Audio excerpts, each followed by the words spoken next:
今天视频呢，给大家分享一下，用一个手机充电器就可以快速检测家里常用的这些不锈钢餐具到底是不是食品级的不锈钢。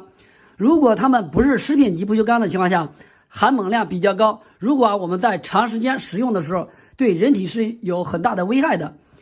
像一些201或者是202的不锈钢，长时间使用它的含锰量比较高，危害还是很大的。首先呢，咱们先看这些不锈钢这个电水壶的上面标注的写的是食品接触型不锈钢，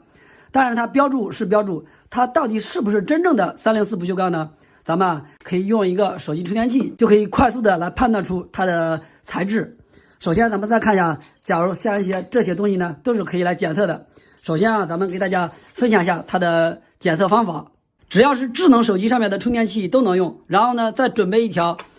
报废的就是不用的手机充电线，把那个小头那部分给它剪掉，剪掉之后呢，这个内部是有4条线，我们只需要呢留这个大头这边，然后这4条线呢这个白和绿不需要用，可以拿剪刀给它剪掉，只留下这个黑和红就可以了。然后呢分别给它们拨出线头，拨出线头之后，这个工具就能制作好了。然后呢把这个线给它拧一下，把它拧成这样就行了。然后呢把这个 USB 插头插在手机的充电器上面，只要是智能的手机充电器都能用。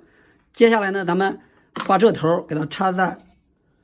电源插座上面，插上去以后这边是没有问题的，因为这个充电器它的电压非常低，咱们看一下，它只有5伏的电，看到没有，5伏，所以说把这个插上去以后，这边是没问题的。然后咱们就开始用这个小工具来检测它是不是304不锈钢。这个小工具制作方法是不是特别简单，是吧？然后呢咱们把这个电水壶先放到这边，然后呢咱们先弄点水在不锈钢上面滴几滴水，多来几滴。滴完之后咱们看一下这个水呢现在是没有颜色的。然后呢咱们把这个红色的接在不锈钢上面，然后黑色的咱们看一下